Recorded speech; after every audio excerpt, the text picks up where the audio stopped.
Hey everyone, welcome back to Unlearn with Bianca. If you're here for the first time, then welcome.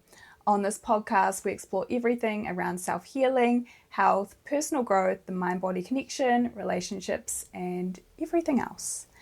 Hey guys, today I am really lucky to be sitting down with one of my clients, Freya Gordon. Welcome, Freya.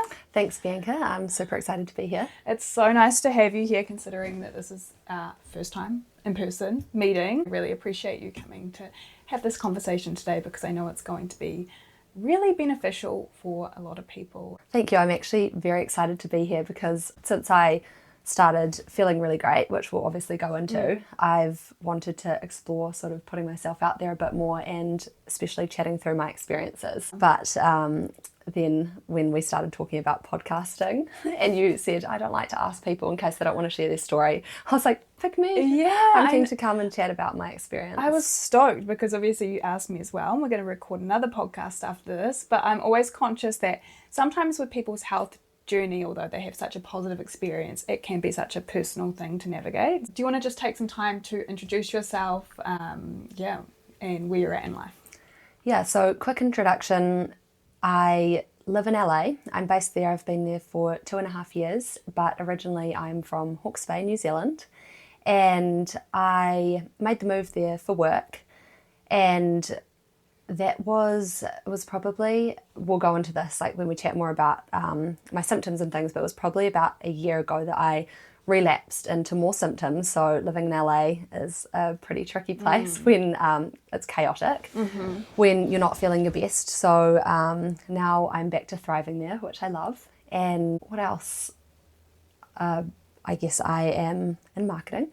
Nice. And work for a honey business and have been through a lot of transitions. I was a lawyer before that. Were you? I did not know that. Yeah, I worked in Auckland as a lawyer for 3 years, and then when I moved to the States with my husband's business, I started working in marketing for the honey industry, Manuka honey, special product. So yeah, that's sort of where I'm at. And then since I have gone through this journey with Bianca and started feeling really good again, now I am also starting my own podcast, which is super exciting. So yeah, shout out. We're going to talk about it at the end. And yeah, I want to understand more about where you're heading because as we go through big transitions and as we start to have these shifts within, often it does reflect externally. So it's exciting. 100%. I'm super excited to chat about that. Yeah, cool. So let's go to your symptoms and your health.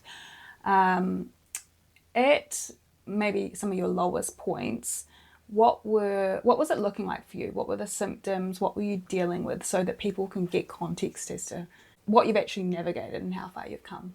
I feel so well versed on this topic because, you have to go through saying this to doctors and everything all the time, and then I've since told my story a lot. Well, what happened initially is that I had a head knock at the start of 2021, and I had a lot of other stuff going on at the moment at that time, like a lot of stresses in my life, and which I didn't really connect the dots at that point. But essentially after this bad head knock, I walked into a tree, super glamorous. I ended up sort of bedridden for like 3 months with these symptoms of what I guess you would call chronic fatigue, and that's sort of what the doctors called it. Subsequently, at that point, it was post-concussion syndrome and sensitivity to light and noise. I could not do anything, couldn't walk to the end of the driveway, all of this sort of things. Classic symptoms of probably concussion and chronic fatigue. I sort of managed to come through that, and I never quite felt back to 100%. Like I loved my job as a lawyer. Like I would love to put in the hours and get through my days and do everything else. And I just sort of lost the ability to do everything I wanted to do, even though I was now out of bed and sort of somewhat back to normal life. But then about a year ago, I fell back into these symptoms and it was the same thing. So I was thinking like, what's going on? Is this a relapse of my concussion, or is this like a post-COVID thing because I had got a bit of a virus in Indonesia? And just that not being able to really get out of bed. I was sleeping 12 to 14 hours a night, like happily, and then having a nap for like 2 hours in the day as well. And I still didn't feel rested. Yeah, I remember you were napping every day when we first... I was a big nap queen, and then I couldn't really do more than 3 to 4 hours a day work. And that was like, I was splitting it out through the day. I had to learn to be super, super productive when I was working. So there's definitely silver linings that have come out of that time. And headaches, but that definitely wasn't the main symptom. Just like such a thick brain fog. Like it was like this big cloak over me. So I couldn't really, even when I wasn't super, super tired, I just couldn't use my brain properly. So essentially I was just feeling super limited and unable to do almost anything I wanted to do. Couldn't go out and see friends unless that was my one activity of the day. I ended up having to scale back from work. I went down to half time, but I probably really just should have stopped working. So I was like a little bit useless. But it's so hard though, because when we're in the midst of chronic symptoms, you're trying to cling on to anything that makes you feel like some sort of normality and do what you can do to get through. So when your social life is impacted, your work life is impacted, you are going to, do your best to keep doing something so that you feel a sense of routine and normality. Yeah, for sure. And did people around you, because some of these symptoms are invisible, not necessarily yours, but like with people I work with, did people around you understand the extent of what you were going through at the time? The people I was living with definitely did. I was not much fun to live with at all, and it really affected my mood a lot as well, like made me quite down. And I'd never been an anxious person, but I was definitely starting to experience a lot of anxiety. Yeah. And I didn't necessarily connect it with that. I thought maybe I'm just turning into an anxious person. So that was concerning as well. Like once I started with a group of symptoms, more just seemed to compounding on top of that. And I just sort of started slipping down more and more. But in terms of people noticing, unless I was telling people, they definitely didn't notice. I mean, as you say, it's not like you have a broken arm or something. Well, that's the thing. And sometimes with fatigue, it's so confusing, brain fog as well, but just those conditions where often look fine when you're fine, but you're not. It's just really, really hard. And like I would go out with friends, and a lot of my identity has been like a social, energetic person. Like it's who I've always been. And I didn't want to be going out being really down buzz and things like that. So I'd be prepping for these social outings, like I'd be having a good rest before. I'd put my best foot forward for an hour or two and then I'd have to pull out. But that sort of meant that unless I was talking to people around me about how I felt, people just didn't really know. Yeah, absolutely. So you had the initial diagnosis of post-concussion, and then it was the brain fog and some fatigue that was driving the symptoms. And then I think after that it was chronic fatigue was sort of what I was labelled with, but I still didn't quite get a clear diagnosis on that either. So, I'd had all the tests done and things, but I think people thought as well maybe there was some underlying hormonal issues, but no one really knew. Yeah, and that's the thing, like if you're dealing with chronic symptoms, you tend to go around and around looking for answers, because that was my next question. What avenues did you explore? I'm sure you went down the medical route where you got the tests done, you went to the doctors, sometimes specialists, nutrition. What other things did you try? I know you tried a lot. Like literally everything. So I started out with the doctors, and then I started going to different specialists and like endocrinologists, because I really did feel like there was something underlying. And it felt like it could be a thyroid or essentially, honestly, like a nervous system type thing. I just didn't understand it enough to know how to dig deeper into that. So the endocrinologist was sort of the closest I got to that. But no, perfectly fine. I saw neurologists, like heart doctors, like all these different things. And I spent so much time at the UCLA emergency med centre. Of course, because you would have been in LA when this was going on. Which was super stressful as well, because I didn't have like a network of knowing which doctors to go to. It's like, okay, I want to go to an endocrinologist. Hundreds. I knew that you were someone who had explored a lot, but I didn't know the ins and outs. That's really tough. And then so I went through the medical system, was having no luck, and I've been really open to more natural side of things prior anyway. I was already eating super, super clean, and I wasn't able to exercise at this point, but was trying to do walking and things when I could. So I felt like I had the foundations really strong, and that was sort of what was really annoying me. I was like, I'm doing everything right. I was trying to take more supplements for certain things. I started doing a lot of acupuncture. I was doing acupuncture every week, and it benefited me through periods, but it definitely wasn't making me well. I tried a lot of herbal sort of stuff. I got really into the herbal things, which I also loved, and I felt little incremental benefits from doing all that more natural stuff. So I really stuck to that, but it just wasn't going to get me across the line. So like most of my clients, they get to a certain point where they've explored different things.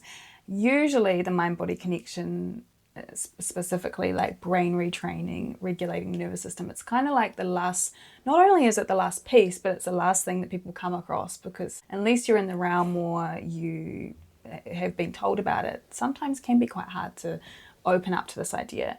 So how did you actually, I think you heard about me through a friend, or the lightning process. Do you want to go into a little bit about what led you into this direction of brain retraining, and did you have any preconceived notions about whether that would, I don't like the term work, but whether it would be like applicable to your situation? Yeah, so I don't know why I hadn't thought about it earlier. I was so focused on the body, what I was putting into my body. The physical stuff. Yeah. Yeah. And I guess that makes sense in a way, because all my symptoms were very physical. Even though a lot of them were in my head as No, but you're touching on a perfect point, because this is actually one block that people have. Like, these are real physical symptoms. So how can something brain related actually have an impact? Like, I had to move past that as well. So I fully understand that. And since I've told a lot of people about it as well, I think that they are like, oh well, okay, your symptoms weren't real in the first place. I know. And it does come with that level of, it's not judgment, but people don't understand science. So I know. When I tell people now, I'm like, neuroscience, it's neuroscience. I mean, it is neuroscience, totally. The mind, the issue is that in Western medicine, somewhere along the line, because it hasn't always been like this, the mind and body have been separated. So we go to the doctor if we've got a sore leg, if we've got issues going on with our stomach, whatever it is, and they're going to look at that and look at it from just like, essentially like the brain is chopped off. They don't have time and resources to ask what's going on neurologically, like emotions, thoughts, fears. None of that really comes into it. The rest of the body is sort of cut off as well, right? Like if you've got pain in your hand, they're looking at the hand, even though it could be often completely not as like a holistic thing. Things are changing, but I understand that there are some blocks and some preconceived notions. And there are some epic doctors and functional ones especially out there who are looking at the wider picture, but I still think that the brain and the mind is a really underrated approach. So to answer your question, I was at home. I'd left LA to take a bit of a break because we had like a lot of people coming through, and I was like, I just can't deal with this. And my mum had a friend over who was telling her about her daughter who had had great success with this thing called the lightning process. And I was like, okay, this is interesting. My mum said, I want you to do it. Like, I'm happy to support you to do that. Let's just get onto it. So I messaged this girl who had been through it and had success, and she put me in touch with Bianca. And that was, I didn't really at that point have any skepticism, because I didn't give myself time to. I was like, I will do anything at this point. I believe in things outside of just pharmaceutical type, very what is now traditional medicine. So I was really open to it. I started looking into it and everything made sense to me. I did have a quick period where I started reading about the lightning process, and I thought I can do this on my own. So I was unsure whether I needed to make that investment to go through it when I could just read about it and implement it myself. And I started talking with my mum in the ways of like this new sort of reframing positive mindset, which is the initial sort of things I learned about it. And then I thought, oh gosh, like I can't keep going through waiting for something to potentially happen. I'm going to sign up. It's hard doing it by yourself too. Like, we so need support on these. I definitely couldn't have done it by myself. I didn't even understand the beginning of it. I'd taken like one concept. I was like, I can run with this. So it's a starting point. I mean, when you're going to make an investment to do that, you obviously are considering that sort of thing. But best investment of my life, by the way. But then it was so helpful chatting with you. I really found that you were making sure like I was a right fit to go through it, which was a big confidence boost. And I think since I've helped other people get to the point of getting in touch with you, that's been something that they've found really beneficial, that they don't feel like you're trying to sort of sell something, you really care that this is going to be right for them, and B, you want it to work for you as well, to be helping people that like it's going to be the right fit with. Yeah, I appreciate you saying that, because it's as you've done it now, it's not a fit for everyone, and you have to be at the certain point, from my perspective, to take the training, not only because it's a financial investment and an energy investment, but I think it makes my life easier, my job easier.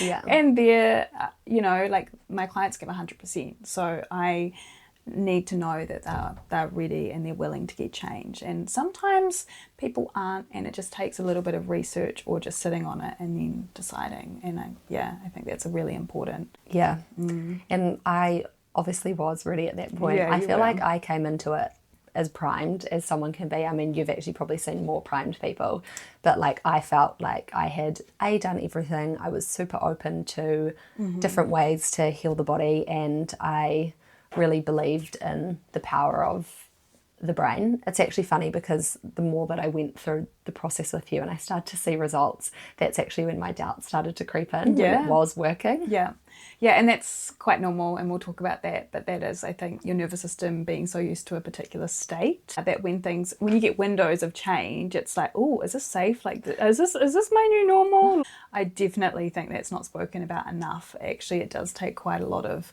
consistency but compassion along the way to trust that this is real change, and that your nervous system state is shifting, for sure. So you signed up, and I was back in New Zealand at that point.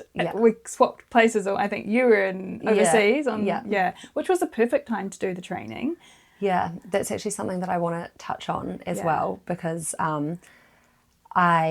when I did the training, I was able to spend some time in Indonesia afterwards, because we were there on like a sort of surfing working trip, and I had space. Like, there was no one around. We were actually on a super remote island, and I had 2 weeks after the training where I could just let it sink in, and I feel so, so grateful for that now, because lots of other people who I've referred through to you have been in the midst of their hectic life when they're doing it. Yeah. And that's the case for, I'm sure, most people. I was just really lucky with the timing that I actually had this pre-planned break, and our sessions worked for that time. And they've had amazing results as well. I'm so happy. But it definitely has been a little bit of I feel like they had to work a bit harder through those initial weeks, because they're doing all these other things at the same time, whereas for me it was my sole focus. So I would say to anyone doing it, like, if there is the possibility that you can do it so that you have a little bit of time, even if it's just a few days or a few days off work afterwards, to let things really sink in. Yeah. That was so, so beneficial for me. That's so true. And often when I run in-person trainings, people travel, so they're away from home. It's even that's sort of between, right? Because they get away from home and then they go back, but at least they've had a bit of a shift in environment, whereas online, absolutely. It's a good thing to bring up, because sometimes on the other side I don't consider that so much, but it's so much information, so to let it process and to sink in definitely is important. So for people that actually don't or haven't heard of the lightning process, maybe this is the first time, I'll give you a quick rundown as to what actually happens. So it's a 3 half-day training. My job as a practitioner is to teach people how to retrain neural pathways, which are brain pathways, to therefore send different signals of safety back into the nervous system, so that we're putting the nervous system back into a state where it can start to heal, where different parts of the body can come back online, the immune system comes back online, digestion, a whole lot of functions in the body. And essentially it's called homeostasis. So we're signaling balance back into the nervous system via the brain. And this is actually a vice versa thing, so brain to body, body to brain. In the training, as I said, it's done over 3 days, but there are a set of practical tools that my clients apply consistently, and change happens with consistency, brain change. So after they leave the 3 days with me, they go off into their life. They are applying these mental, habit-based tools, visualization, changing the language, changing posture, breath. There's a whole lot of different elements. And that's where the change starts to happen. So it's a bit of a small context as to what actually happens on the training. People always ask me, like, what do you do? Like, what is the tool sort of thing? Yeah. And the way I sort of explain it to people as well is you sort of get the tools after all the learning, which is a very important background step to this. Once you've got the tool, that tool is sort of like a self-talk skit almost. And that's how I explain it. Skit. I've never thought of it like that. Yeah. But there is an element of it's sort of like, I feel like what I did in improv class, but you're doing it for yourself. It's almost like a pep talk along with all these tools woven into it. Yeah, really intentional elements based on physiology, neuroscience, osteopathy, but there is a level of self-coaching and embodiment, really. The skit analogy actually works quite well. We did the training together, 3 days online, and I want to know what your main takeaways were, because I know you had a lot of aha moments going into the training and coming out with some huge changes. Yeah. I'll leave the floor open. Cool. Well, also you can then step in if you remember anything that I was really aha on that I forget. Yeah. But a few things that really stood out to me was the ability to rewire your neural pathways and how flexible the brain is, that we're not stuck in what we've got. So that was a huge unlock for me. I mean, I think a lot of this stuff actually comes down to some common sense once you think about it, but I would have never really got there on my own. Now I know it. I'm like, this will make so much sense. It's quite obvious. Yeah. Another thing, these aren't in particular order. There was probably a better order to put these in, but I'm just going to say them as they come. Labeling was another huge thing for me. Realizing, saying, Bianca, you were sort of talking me through, all I was saying to myself the whole time was, I'm so tired. I'm so tired. And you made me aware of that. I didn't even realize, which is crazy because I think it was 70% of my thoughts. Yeah, just a soundtrack running in the background.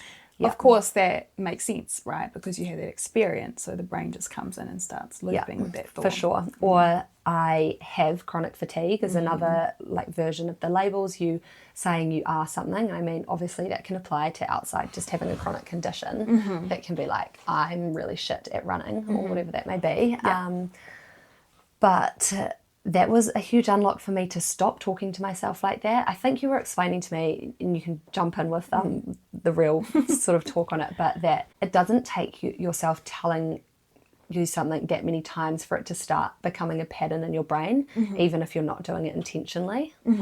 Yeah, I mean, the first part of, so we talked about on the training passive language, which is language we use internally or out in conversation that feels like there's no choice and it's permanent. So that is any self-talk, like I'm so tired. You kind of, it's just like on repeat, right? Or that I have chronic fatigue. The first step is some kind of breaking it, becoming aware first, as you're like, oh shit, I am saying this a lot, and then starting to break it. So we had like a strategic way of doing that, but even starting to notice it and not, I guess, not get frustrated, because it makes sense why it was there. It's not like, oh, don't think about this. Because often with thoughts, what we resist persists. It's more about how do we want to frame this in a different way where there's a little bit more agency and it's a bit more changeable. I might be having these symptoms at the moment, but there's room for change with time. So back to your point around like it doesn't take that long. It actually doesn't. We just have to become aware. And then as soon as we're aware, we're like, oh man, it's happening a lot in my day. And the more we can almost catch it, these patterns of thoughts, the faster we rewire. And I'm sure you noticed after a few days of working together, you were already naturally starting to catch on to this language. Yeah, for sure. That sort of takes me to another point that I found really fascinating was the focusing. I think it's the reticular activating system where I think the classic example is you buy a red car and you start seeing the red cars everywhere. Yeah.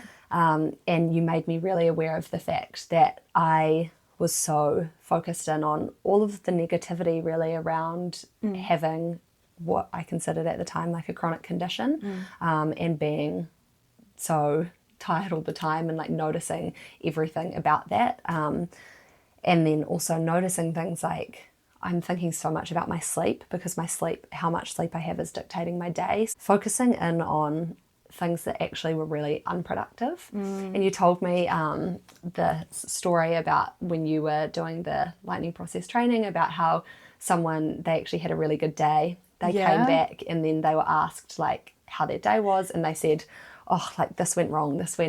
And then like their daughter said, no, like you've had this amazing progress today. So that was a huge unlock for me as well, because you really coached me through that when I would come in the next day and you'd ask me how things had gone, and you wouldn't let me talk about the negative things for a bit. Wouldn't let her away with it, guys. So that was huge for me. And there's actually so many more points that I learnt, but I think those are some of the key ones that have really stuck with me, and those things are still sticking with me now. They and are always applicable, will. right, to our everyday life of how we show up and what we're looking for in our reality. I think that reticular activating system, such a long word, but essentially like our filter through reality, and what we're looking for we find more of. It's just applicable to life in general. If we have gratitude, we are building those more pathways for gratitude. I think one thing that what I really try and get across to my clients with chronic symptoms is that it's such a journey of self-compassion, because it makes sense, right, that your brain started looking for more fatigue or how to manage your symptoms at the time, because it's not a nice experience to have. So our brain kind of goes on focus mode. And you're trying to fix things all the time. You're trying to fix. The doctors are talking to you about your symptoms. So, and I remember having this conversation with you actually around the energy behind how we heal, because what happens when we're stuck in our health is like we're trying to do the next thing and the next thing, and then we add this person. It's like, oh my gosh, like there's so much going on, and the energy of like pushing. And I really remember this with you, as having a conversation about how powerful it can be when actually less is more, and when we're getting into the state of trust, which takes a bit of practice, because we're learning to retrust our body. It can be quite a relief. It can be quite scary. And it's a bit scary at the start, but it's quite a relief when I'm saying, actually, you've got it all within you, and it's the simple stuff that will get you there. Yeah, and that's probably another point, like knowing that I have this within me, realising when we're going back and we're looking at times when I did have this energy that I desired now, that my body is perfectly capable of producing it. And, I knew that I was well. I didn't have something inherently really wrong, because I'd been and done all these tests, which I think was also helpful for me as well, to because you do start going through doubts, being like, well, what if this is really effective, but what if I'm masking something? Completely. It's an important part of the journey to make sure you tick all that off. Yeah, for sure. And so that was really good. Yeah, awesome. So so many learnings. I mean, there's so many things we could talk on, I'm sure. This is like literally just brushing the surface. But I do recall, if my memory is right, obviously I work with a lot of people, I do recall you had some big wins, even just during the time we worked together, because in terms of change, some people have wins on the training, quite significant wins. Other people, it takes a bit longer to get into the swing of things. But I do recall you did some things during our training that you hadn't actually previously done. Yeah, I was definitely giving myself some gold stars.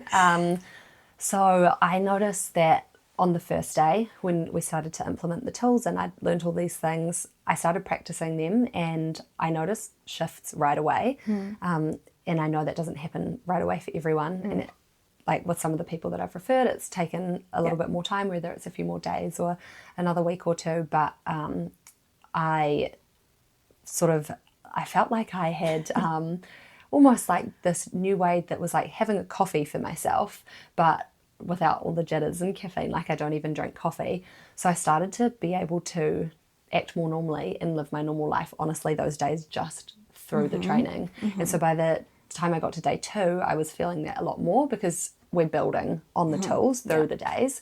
So I started to have even more of that on day 2. And then by day 3, I'm like, what is this magic? What is this black magic? What's she doing to me? Yeah. So crazy. So, and then I continued to work hard on it those following few days. But by the end of a week, like I was feeling pretty much back, honestly, to where I really wanted to be. Because that was my next question. How did the next few weeks look for you? I know you had quite a good shift at the start, and then I guess it was just building on from that. And usually how it looks for a lot of clients is building that trust. And like we talked on at the start, sometimes when you're getting shifts, it can be like, is this going to hang around? You know, am I really changing? Is this actually happening? And the more, I guess, space and windows you have of good periods, the more that you build that momentum. Yeah, for sure. And I had great success and I was super stoked through those first few days and week, but it wasn't like a linear path. I did have a lot of doubts and times where I started to get worried it might not be working, but you were so great for coaching me through that. And I think that's something that I really enjoyed about our sessions together, but also the ongoing support that you provide is that you're really tailored to my exact problems. I was asking you things that I'm sure other people wouldn't have necessarily asked. So, and it's not like a cookie cutter approach that you have. It's like you sort of stop and you think and you're like, okay, cool. Like, here's how we can work through this. And everything's just so relevant. Like, it felt just super specific to my situation and it helped me overcome my barrier, which was great. But I've got off track. What were we talking about? Oh no, there's the coming makes it, and like sometimes there are a few ups and downs and doubts. And it's all normal as well. I really wanted to say that. So when I was starting to see results, the first day I was like, great, this is cool. But by the second day, I was like, this feels too good to be true. And that actually is what we were talking about, I guess, with the nervous system, not being used to those good states. I started to worry that now I've seen a bit of progress, it's going to disappear again. And that had been your reality for a while, right? Because what often happens, sorry to interrupt, but with the fatigue and brain fog, often clients do have like a peak, and then for sure. It's often followed by a crash or something post-exertion. Yeah, and I had that, I'd go through phases where I could be good for a month. Yeah. And so it was hard for me to believe this just coincidental timing that I am about to go through a good phase, but then I'm going to come crashing back down again. So it was really helpful to chat with you about that. And as you say, like, the more you do it, the more success sort of you start seeing, the more confidence you build in yourself. And that's probably another huge unlock for me, was just really trusting my body and trusting myself, and being able to compound all those small wins to use as evidence for yourself. Yeah, definitely. And then so as I said earlier, I was really lucky to have that time to let it sink in. I honestly got back into work right away because I was really excited to be able to do that. But I was probably only working like 4 to 6 hours a day at that point. And then I had this real goal for myself, which was getting back to LA and sitting in the co-working space all day, a normal working day, 5 days of the week. And I just was really visualizing doing that. Yeah. And the other thing was going out for a run, like just a 3K run. I'm not a massive runner, but I just wanted to be able to do those really normal life things that make you feel good and fulfilled on a day-to-day basis. So that's what I'd been envisioning. And now, how long's it been since I did it? I think we did it in September. You should remind me, like 4 So months? September, October, November, maybe 3.5 months. I feel like the time has whizzed by. I feel like I've lost track in a of good time space for a long time, but 3.5 months or whatever it is on, I have completely got my life back, plus more, from all of the things I learned. Like, there's been huge mindset unlocks and big shifts there, as well as just getting my health back from everything I learnt. And that's something I've been telling to people who have been asking me and interested in the process themselves. I'm like, yes, it's so amazing, obviously, to help get through whatever symptoms you're experiencing, but outside of that, you're left with all these tools to what I really consider like unlocking your hidden potential for going forward in life, and just how to deal with situations. I feel so stoked to be here now after having worked like really hard through the process. Absolutely. You have worked hard, visualize and to get to the point that I'd been visualizing. 100%. You have worked hard, and like I said, that's why I take on clients that are ready, because I know that they're like, I want a new way. I need a new way. Not even once. Like, I'm desperate for this new way of being. And yes, I remember being on your shoes when I did the lightning process. 10 years ago, literally 10 years ago in December 2014. Oh, happy 10 years. Yeah, I was actually going to say that in your podcast too. But I remember having this kind of like, it's quite a hard concept or feeling to describe, because yes, you understand about your health, but you also understand about your influence. And I really love that word. It's like how much you can influence your own life and where your choices are. And I think when you have that knowledge, and you know, some people get it through moments in books, some people get it through trainings or seminars, but when you go through that process and you come out just so expanded, it's inevitable that you're going to make life changes and you see things in a whole new way. So I actually do want to talk on this because health aside, you've got your health back. That's incredible. And given the odds and the point you're at, let's just like take a moment, because that's huge. Yeah. And and the fact that you now have tools for everyday life. What have you taken about your own power, or where do you see yourself being able to show up differently in life? I know you're changing, starting a podcast and that kind of thing. Is there anything else that you've really taken? I think just really the way that I look at everything and the way I'm framing things. And I heard a guest on your podcast as well talking about that she just doesn't really get stressed about things anymore. And I feel that's so true for me. And I think part of it is that I just I've always wanted to be a bit more like chill. And I think, I just feel like I can handle things a lot better. And I don't need to get as worked up about, small things. I feel a lot more in control, I guess, of a lot of things. And I wasn't not before. Like, I've always been quite like that. But, I've been prone to be a bit stressy about things. And I think something else that, like, I learnt through, I think, as well, listening to your podcast is how you're really framing your day. Getting up saying, this is going to be an amazing day. Everything that we learnt through the lightning process about how, what you're filtering in for, if you're filtering in for positivity, and as you mentioned earlier, gratitude and things like that, then that's what's going to come into your field. I think that has been a huge takeaway for me. I love everything as well that you've talked about in terms of other ways of nourishing the nervous system. I know we've both talked about dancing. I love to dance as well. I love to put on like some good music and sort of dance around to get the day going. Moving. So all these little tools that not only make everything sort of that I want to be doing a lot more possible, but they just make you feel really good every day. And that's all stuff that is just really foundational, I think, to the lightning process. Absolutely. And the key underlying thing I think you're talking about there is resilience as well, because like sometimes life does happen and it's like how we approach it. Our response and our reaction is a huge part of what we teach in the lightning process. And it's not just about positive thinking, it's just about where our power is. And for some people, it's actually their power is starting to learn that emotions are okay. For others, it's more about where can I put my focus and set my day up and have influence in what I'm looking for daily. Like, there's so many different things. But for sure. I always remember the conversation I have with people, stress and stuff that comes up and us being reactive or us dipping into stress or frustration. That's just a part of life. But how long are we actually staying in that for, in those loops, carrying that into our day, into our evenings?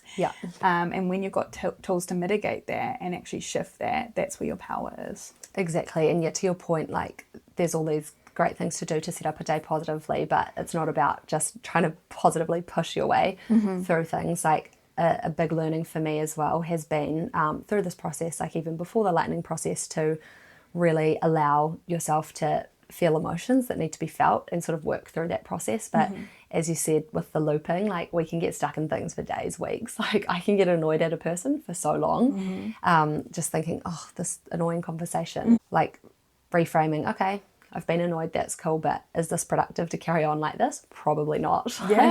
Because for people listening, that like, how does this have an effect on your physical body? We call it like a state in the lightning process of like stress or looping or overthinking.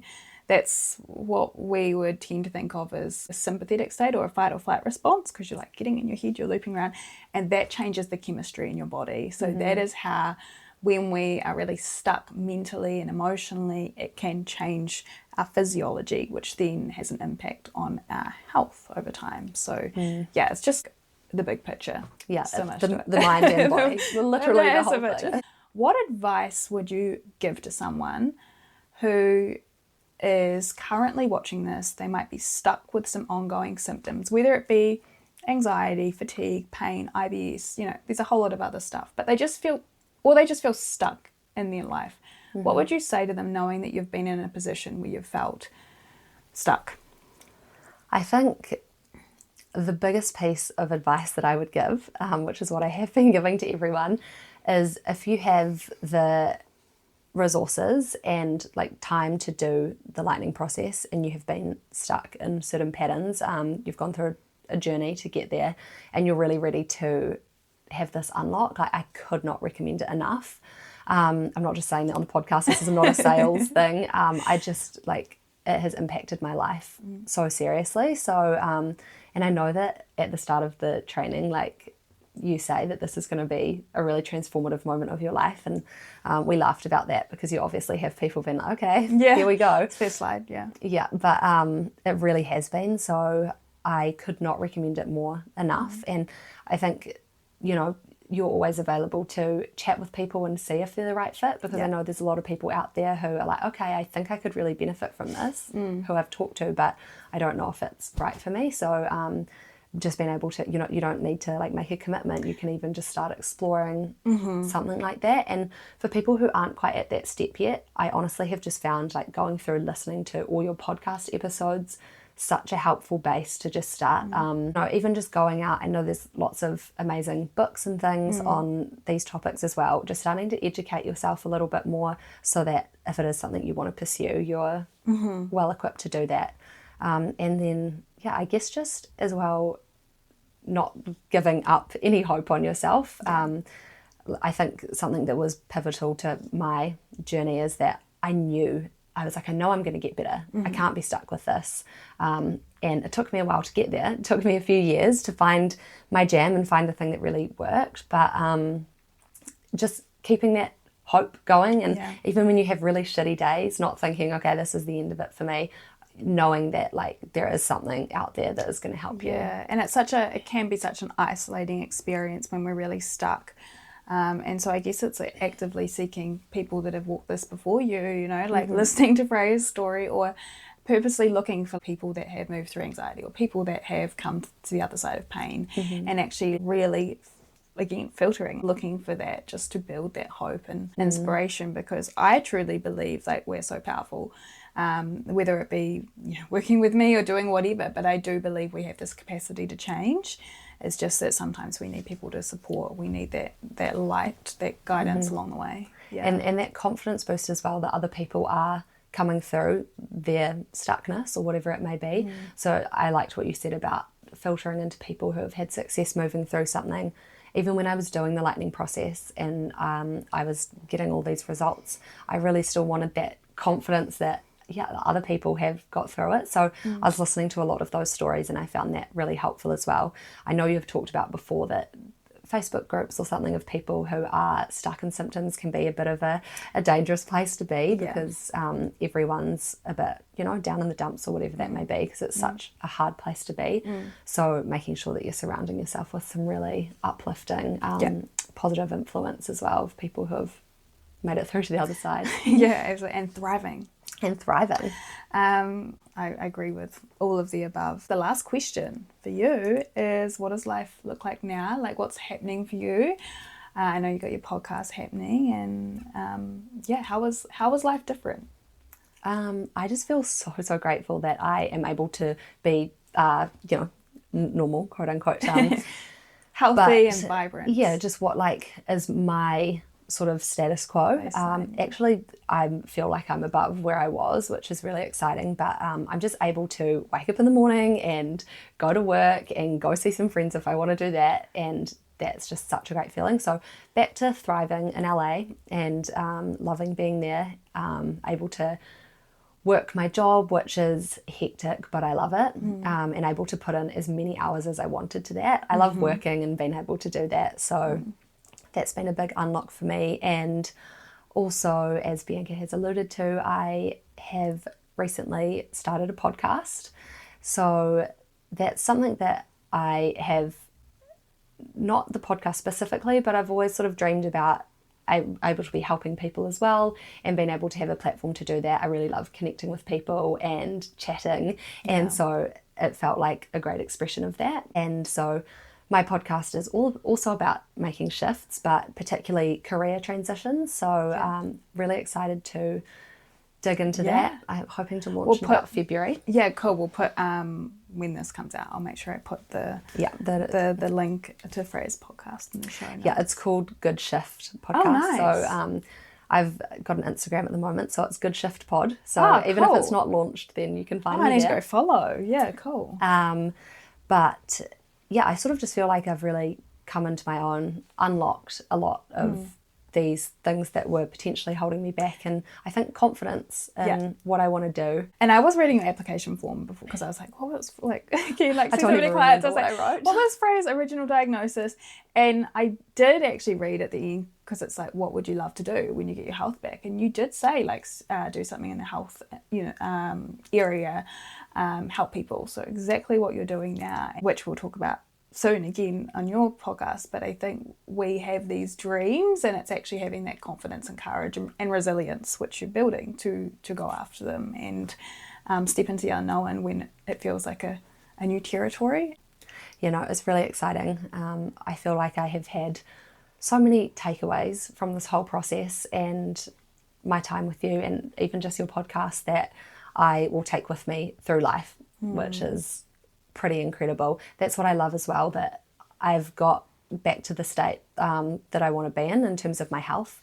But I know that if I'd done it through like going to yoga every day, been on some particular diet, taking these certain supplements, I would have felt like I always had to stick to that. Yes. So it's really actually a freeing feeling, knowing that if I ever do go back down into the pit or have a dip or anything, I know how to pull myself out of that. So that really helps with the confidence as well, to just sort of charge forward and do what I want, not be worried about overdoing it. I can take things as it comes and deal with it. Yeah, I want to quickly touch on that before we finish, because that's a huge thing. You, or all my clients, are the active participant in getting their health back. That is rare, because for the most part, we're naturally relying on people who know more than us or can support us. We follow their, I was going to say regime, that's not quite the right word, but we're following what they give us. Yeah. And there's nothing wrong about that, but I think it is so empowering to know that you're the main player. And what I always say to my clients, and it's something that it's a bit hard to hear at the start, but once you're coming through it and you're seeing life differently, on the other side of chronic symptoms, you're not the same person you were going into it. And so often we're like, I just want my life back. When you're really stuck, I just want to go back to like being able to work full day or hang out with my friends. And I think now, knowing where you're at now, life is beyond that, because you naturally evolve, and you almost have to evolve to get through it. So life becomes bigger than where you first started. Yeah, for sure. Definitely resonate with that. Yeah. Cool. With Freya, thank you so much for being here. Everyone listening, I'm sure you've absolutely taken something from this conversation. If people are going to follow your podcast, we'll put that in the show notes. And you definitely put in the work, and I'm super, super happy for your results. You deserve it. Thank you. And thank you for everything that you've done for me. Super exciting. Awesome. Thanks, guys. We'll see you on the next episode.